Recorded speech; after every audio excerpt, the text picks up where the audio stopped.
The girl in the torn white dress came running out of the heat like someone was chasing her from the far end of the world.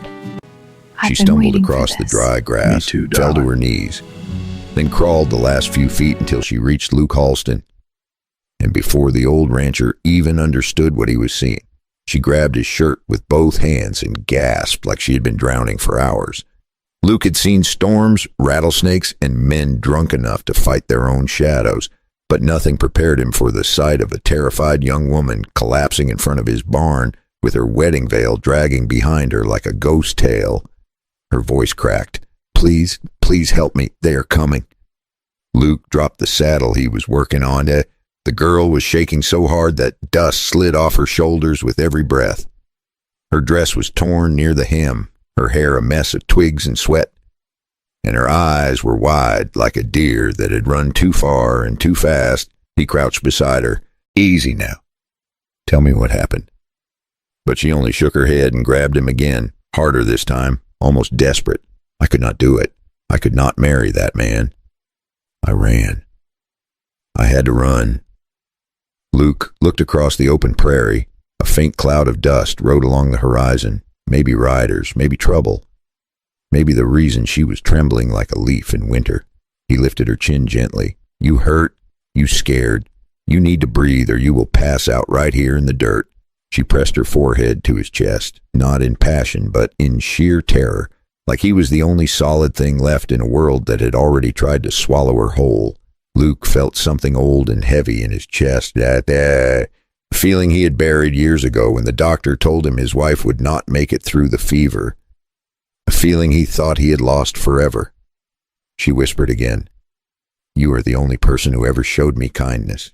I did not know where else to go." Luke looked at her small, shaking hands wrapped around his shirt. He looked at the dust cloud that was getting larger every minute. He looked at the wide, empty prairie that had always been his quiet home.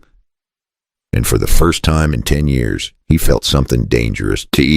Responsibility, and maybe something even more dangerous, hope. He lifted her gently to her feet. "Stay behind me. Whatever's coming, it will face me first." The girl swallowed hard and looked up at him with eyes full of trust he did not think he deserved. And that was the moment Luke Halsten realized something simple.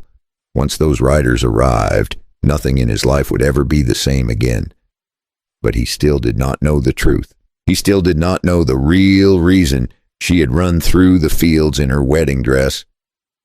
What kind of desperate secret drives a young bride to flee her own wedding and throw herself at the feet of a lonely rancher?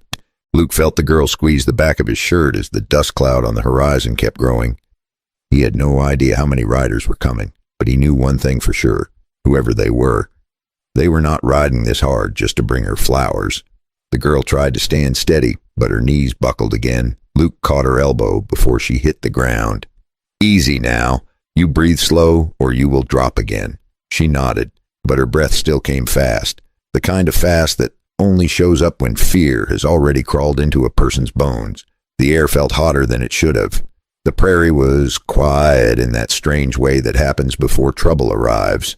Luke had lived out here long enough to know that silence this sharp was never a good sign. She brushed her hair out of her face. Her hands were trembling. "They will blame you. They will say you helped me run. You should not be near me." Luke snorted softly, almost like he could not believe what he was hearing. "Darling, people blame me even when I'm home alone fixing fences. I think I will live." His tone was calm, but underneath it was a weight she could feel. A man who had already lost everything once is not scared of a few loud voices. She looked at him, confused and scared, and maybe something else too. Respect, trust, hope that he might be the one person in this whole dusty place who would not throw her to the wolves. Luke rested his hand on her back just long enough to steady her breath. "You said you ran. Tell me why. Tell me before those riders get here." The girl swallowed, hard enough to make Luke see her throat shake. "My father signed a deal. He owes money. I am the payment. I was supposed to marry a man almost old enough to be his father. He said it would fix everything." She wiped her cheek with the side of her wrist. "I could not breathe. I could not walk into that church. So I ran."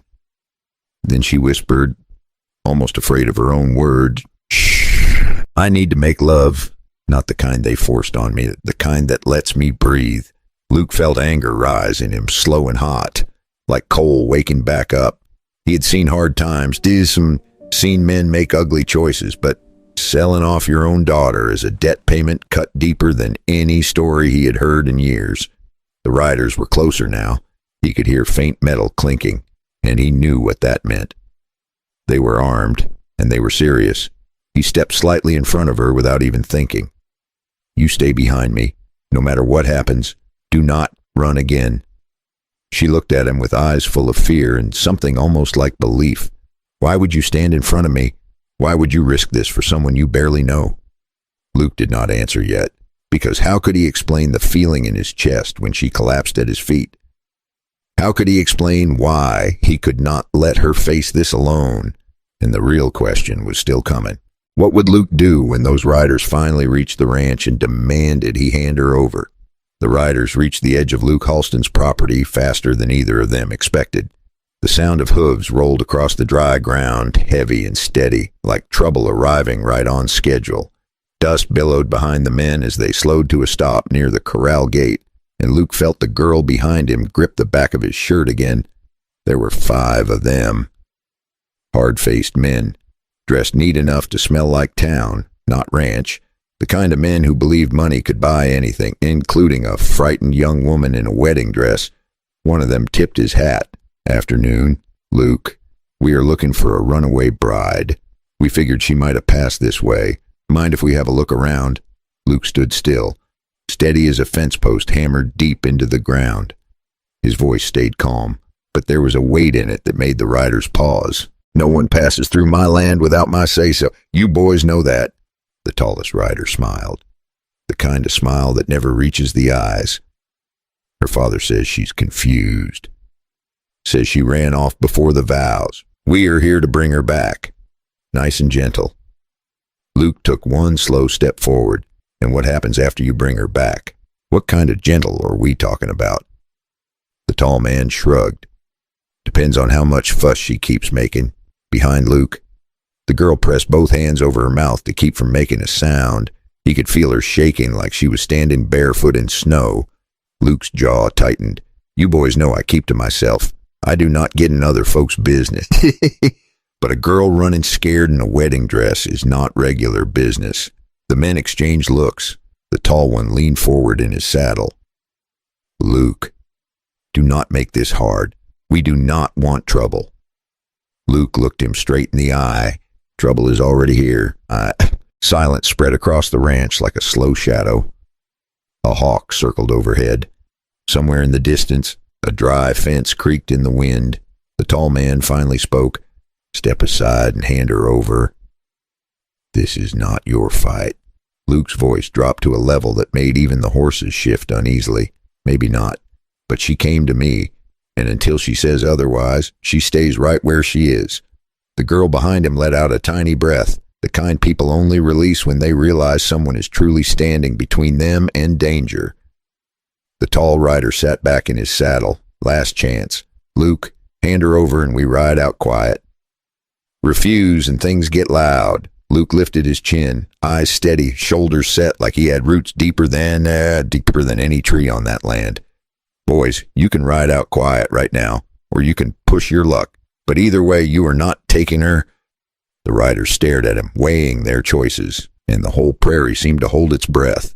If you're still listening, this story has a long road ahead, so make sure to hit that subscribe button before the trail gets rough. Grab a warm cup of tea, settle in, and tell me what time it is where you're listening from today.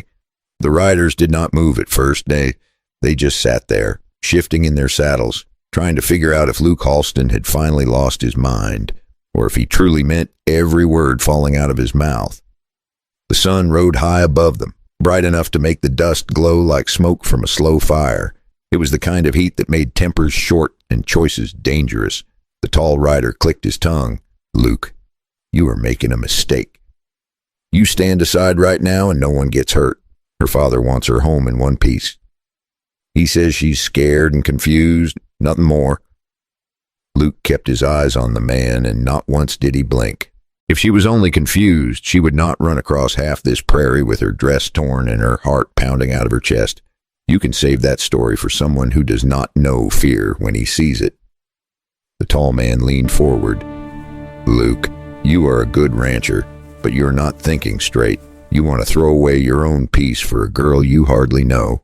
Luke let out a breath, slow and steady. Maybe I do not know her well yet, but I know what she ran from. And I know what she ran toward. That is enough for me. Behind him, the girl stepped closer, so her shoulder brushed his back, a small touch that said she was still terrified, but she trusted him more than anyone else in her life. Luke felt that touch like a spark running straight into the part of him he thought had gone cold years ago. The tall man finally nodded to his riders. Search the barn. Search the shed. If she's here, we take her. If he tries to stop us, we deal with him. Luke stepped forward and planted himself between the riders and the barn door like a man rooted in the earth. No one searches anything except their own conscience. This land is mine. My word is law here. You are not putting a single boot past this point. One of the younger riders scoffed. Luke, there are 5 of us. You cannot fight us all. Luke smiled, but it was not a friendly smile. You might be right, but I promise you this. If you want that girl, you are going to need more men and a better reason.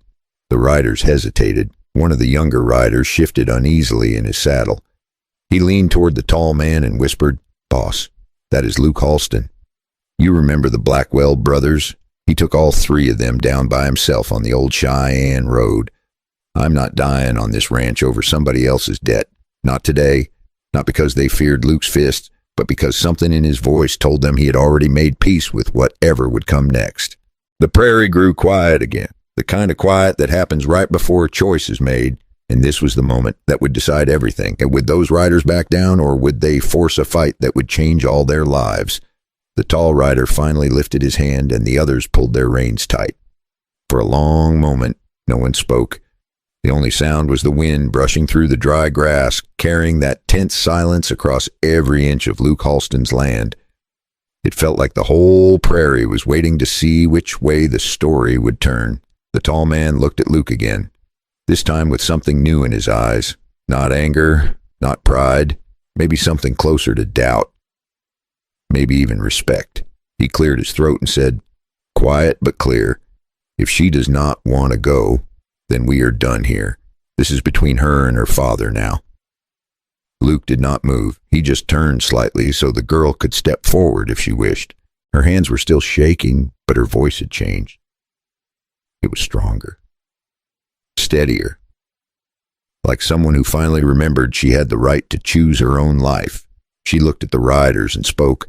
I am not confused. I am not property. I am not going back. The tall rider nodded once. Suit yourself. But your father will not like it. She breathed deep. That is his burden, not mine. The tall man glared at Luke for a long moment. You win today, Halsten, but her father will not forget this, and neither will I. The riders turned their horses and rode off slow, leaving a long trail of dust drifting behind them. Luke watched until they became nothing but moving dots swallowed by the horizon. Only then did he look at the girl beside him. You did good. Her voice trembled again. Luke, you stood for me when no one else ever did. Why?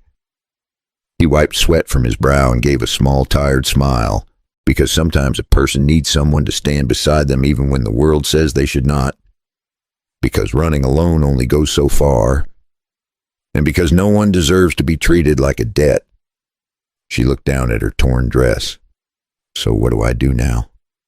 Where do I go? Luke took a slow breath, the kind you take when a decision has already been made in your heart long before your head catches up. You start fresh, right here if you want. And you hold your ground. If a storm comes, you face it with your chin up and your back straight. Life is not always kind, but you do not bow to it. She nodded, tears slipping quietly down her cheeks. Not from fear this time, but from relief. From freedom. From the chance to choose her own tomorrow. Luke looked out across the open field. You know, sometimes strength is not in the fight. Sometimes it is in the choosing to walk away, choosing to stand still, choosing to be better than the hand you were dealt. Then he glanced her way, and choosing who you trust your life with. Now let me ask you something. What would you do if you had to pick between peace and doing what is right? If you enjoyed this story, give it a like to help it reach someone who might need a little courage today. And if you want more stories just like this one, go ahead and subscribe so you do not miss what comes next. Grab a warm cup of tea, settle in, and tell me where you are listening from and what time it is for you right now.